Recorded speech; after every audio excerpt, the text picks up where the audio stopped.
Recording in progress. Ladies and gentlemen, thank you. I'm calling back into order the February 3rd, 2026 Thurston County Board of County Commissioners business meeting. At this time, we will be conducting two public hearings that were scheduled to start now at 3:30. First one is a public hearing to consider amending Thurston County Code Chapter 2.104.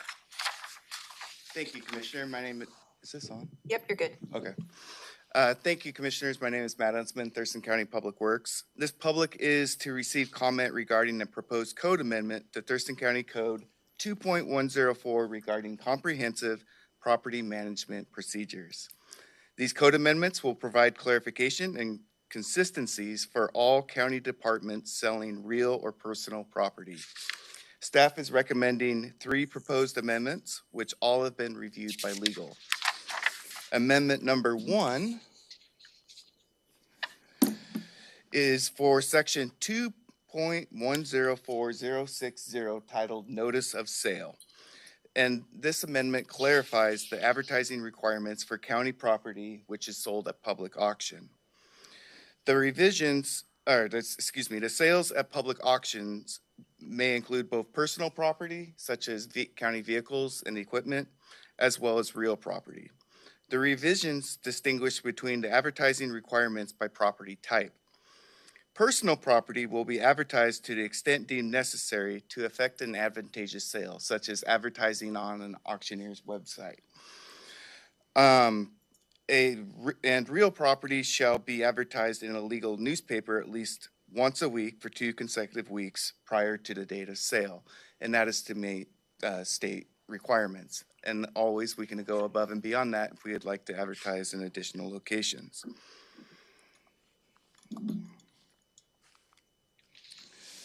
The next amendment is for section 2.104080 titled Sales, Public Auction, and Private Negotiates. This amendment would allow the county to sell surplus real property at fair market value to adjoining property owners when property is unlikely to achieve a higher price at public auction. Section D in this same section is added to detail the process for selling property to adjacent property owners. The notice of intent to sell the property will be sent to all adjoining property owners. Should more than one adjoining property owners express interest in purchasing the property, it would then go to public auction. For public transparency, a notice of intent to negotiate the sale of the surplus property with an adjacent property will be published in a legal newspaper at least once a week for 2 consecutive weeks prior to beginning negotiations. Amendment number 3 is for section 2.104085. And this was a section that was added, it was sponsored by Central Services towards the end of last year. And this is in regard to real property special disposition process for affordable housing. When they amended the code, the advertising requirements did not make it into the code. So this is bringing into the code the advertisement requirements associated with disposing special affordable housing. Letter D added the following advertising requirements. A notice shall be mailed to all property owners of property within a radius of 300 feet if it's within the urban growth area. If it's outside of the urban growth area, it would be mailed to a radius of 500 feet. With that, that concludes my summary. I will provide a summary now of comments received. We received 2 comments.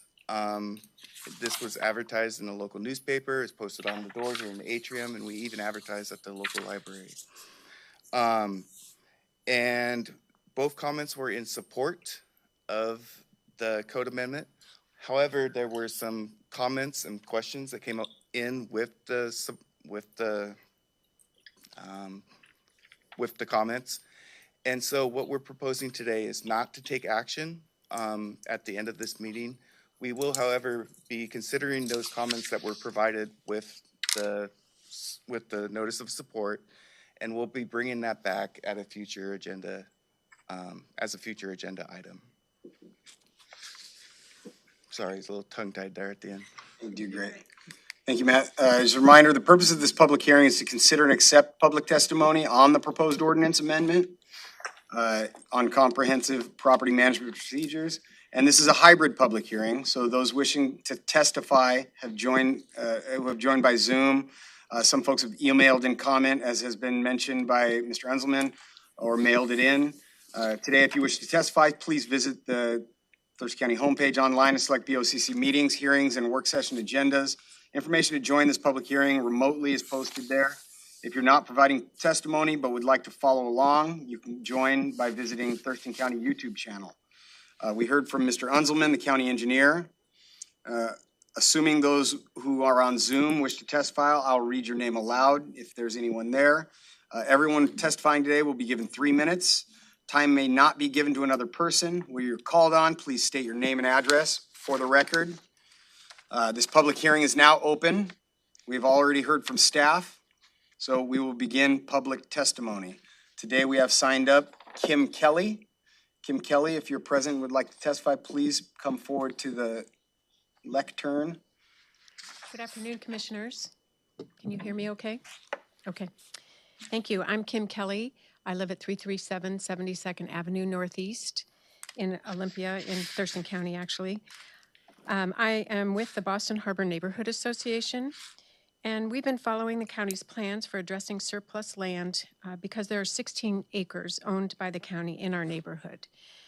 We support this amendment to the Property Management Procedures Code to allow the county to sell surplus properties to adjacent property owners at fair market value prior to public auction.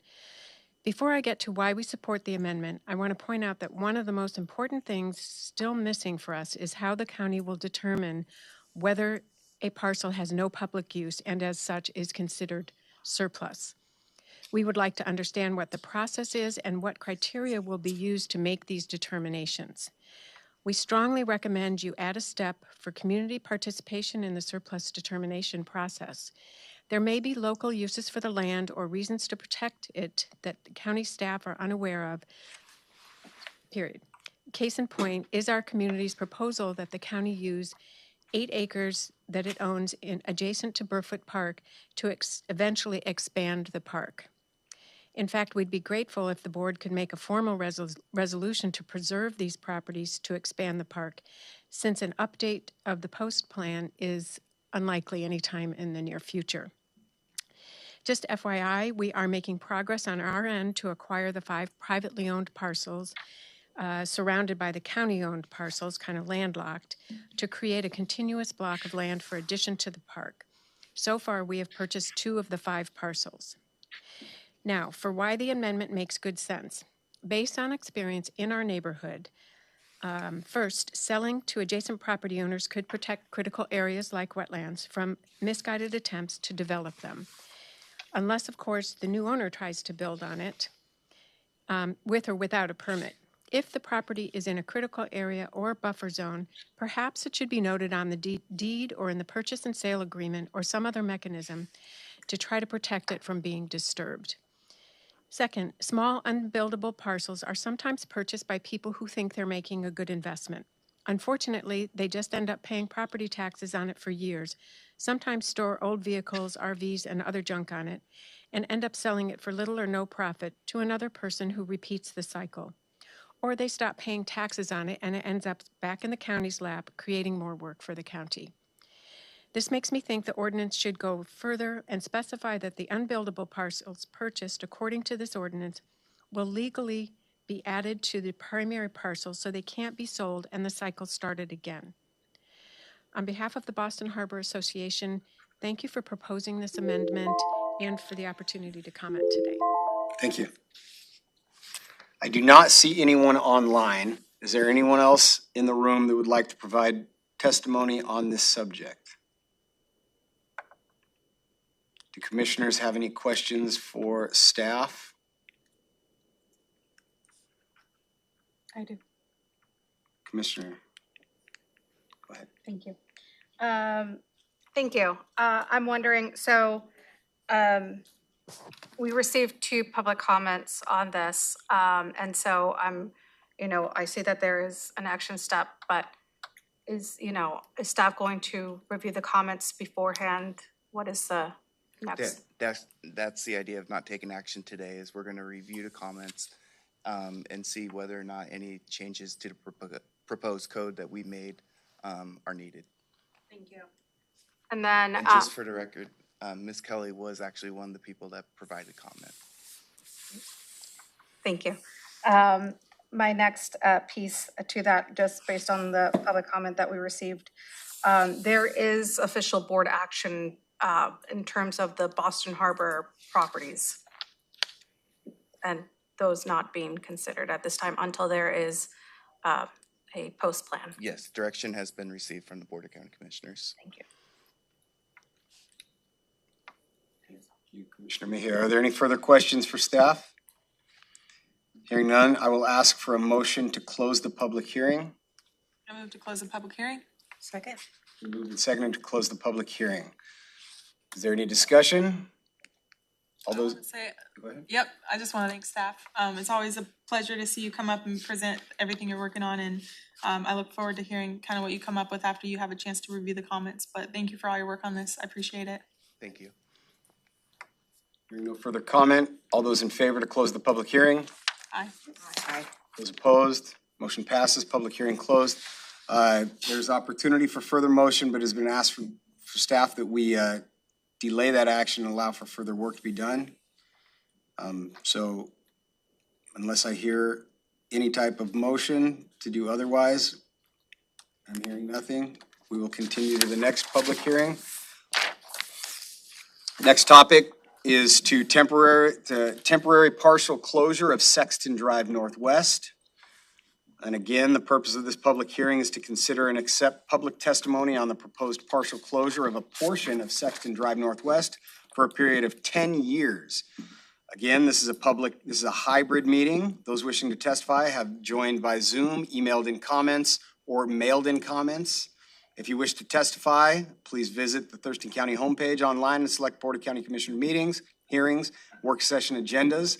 The information to join this public hearing remotely is posted there. If you're not provided testimony but would like to follow along, please visit Thurston County YouTube channel.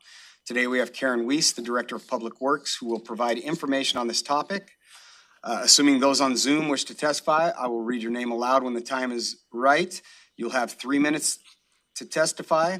Time may not be given to another person. When you are called on, please state your name and address for the record. This public hearing is now open, and I will invite Public Works Director Karen Weiss to present on the background information and written comments and any additional information requested by the board. Good afternoon, Karen Weiss, Public Works Director. So the dead-end portion of Sexton Drive Northwest, north of Steamboat Island Road, has experienced recurring issues with illegal dumping and unauthorized RV parking, prompting involvement from our Thurston County Sheriff's Office and Thurston County Public Works Solid Waste Division. These increased cleanup operations and law enforcement responses have created additional workload, operational costs, and safety issues for Thurston County. Since 2023, over 8,800 pounds of litter and illegally dumped debris have been collected in this area. In response to a request from property owners serviced by this portion of Sexton Drive Northwest, Public Works completed an engineering report recommending the temporary closure for a period of 10 years per RCW. This section of Sexton Drive Northwest would be closed to traffic with exceptions for emergency purposes and limited property access. There are no active commercial or residential property access needs beyond the point of closure. All 4 property owners and the Thurston County Sheriff's Office are in support of this action. Okay. Locking gates with an accompanying lockbox will be utilized to restrict traffic while providing access to property owners and emergency access when necessary. The existing driveway serving the Washington State Department of Transportation property will act as an emergency turnaround. And for reference, there's a slide up there that shows the dead-end portion of Sexton. Within the red area is the gate that would be installed, allowing for access to the property on the right-hand side, the Stat Properties LLC and WASDOT, but access to Casey Magnuson's property and the Capital Land Trust would be beyond the gate. Public Works will reevaluate road needs following the 10-year closure period or sooner if needed as potential property development is planned. Per RCW 36.87.050, per this RCW, notice of a public hearing was published in the official county newspaper on January 8th and January 15th of 2026 and posted on Sexton Drive Northwest, and I think also on the front page of the Olympian. We received one written comment inquiring about local pedestrian access to the road after closure, and in response to that, the pedestrian access is still available. So with that, that's my summary. Thank you. All right, we will open this up for public testimony. In person signed up, we have Alexandra James. Please step forward. You'll be given 3 minutes to provide public testimony. Okay, great. Thank you so much. Hello, my name is Alexandra James, and I'm here as a representative of Capital Land Trust, where I currently work as the organization's conservation director. We have an address of 5326 110th Avenue Southwest here in Olympia, 98512. I'm here to give a brief statement in support of Thurston County's proposed resolution to close part of Sexton Drive Northwest. The Land Trust worked to acquire a property accessed from Sexton Drive beginning in 2018. The property consists of 32 acres and features pockets of mature native forest and a section of Snyder Creek, a tributary to Totten Inlet. These features are of great benefit to the Steamboat Peninsula community and the greater Thurston and Mason County communities alike. Capital Land Trust is excited to expand on these benefits as we work to restore sections of this property and develop a vision for public opportunities in the future. Since acquiring the property, our staff and volunteers have encountered dangerous situations while visiting the property and have observed unwanted, often illegal uses of Sexton Drive, some of which have resulted in direct impacts on our property. Examples of these uses include trespass, encampment, drug use and dumping of drug paraphernalia, vehicle abandonment, dumping of household trash, debris, vehicles, tires, and yard waste, vandalism, break-ins of private property, including staff and volunteer vehicles, and theft, including illegal cutting and taking of timber.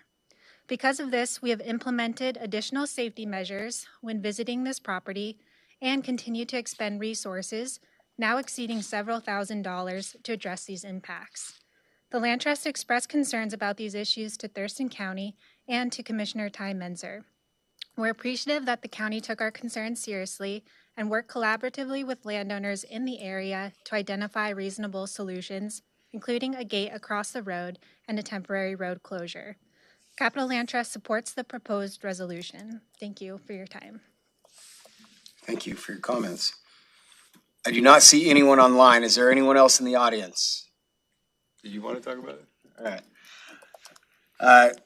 Discussion. Do commissioners have any questions for staff or the public, or any comments? I do. I have a question for staff. I'm trying to visualize what this looks like. I haven't actually been out there to the property or this area.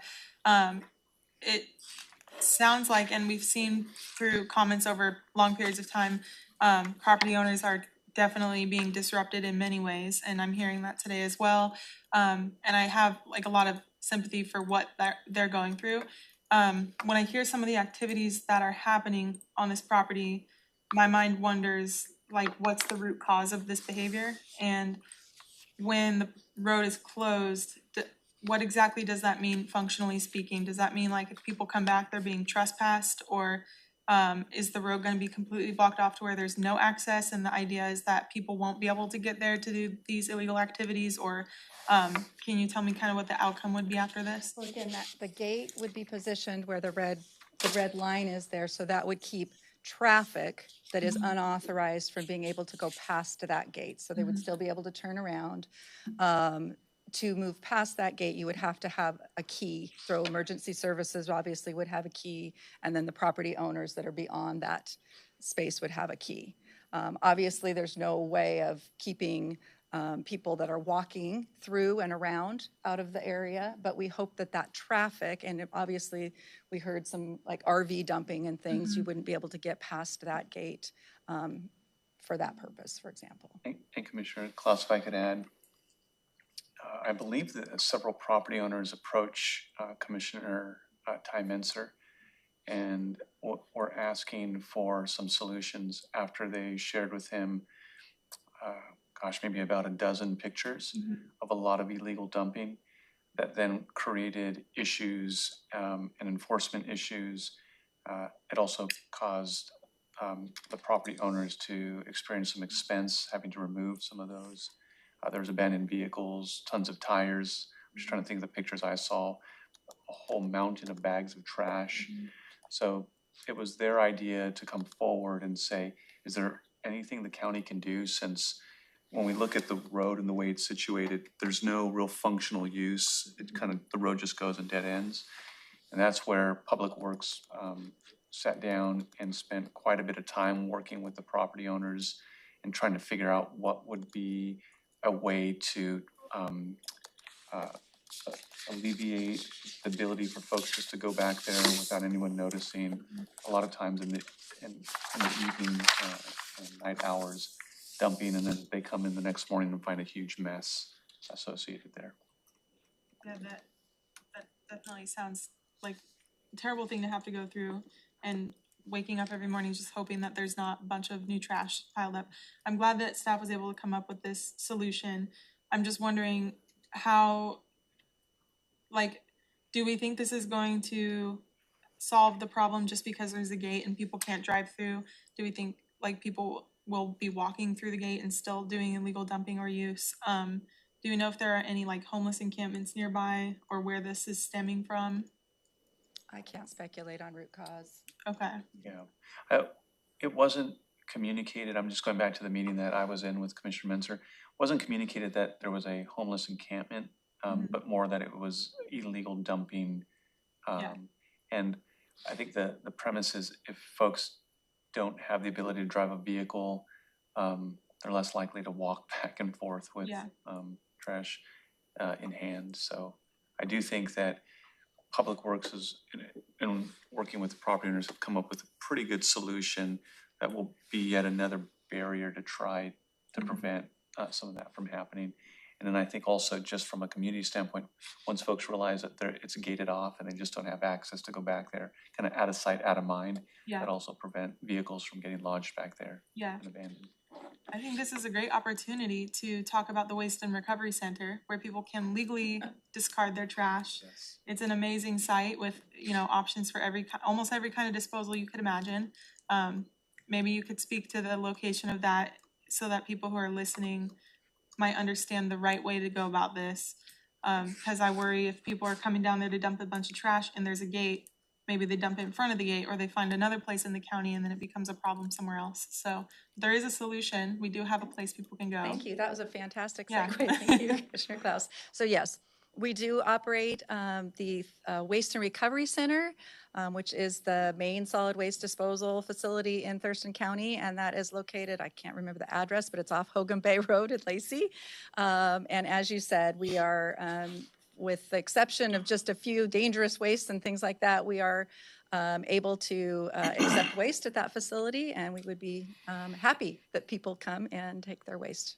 We also have a couple drop boxes in Rainier and Rochester as well.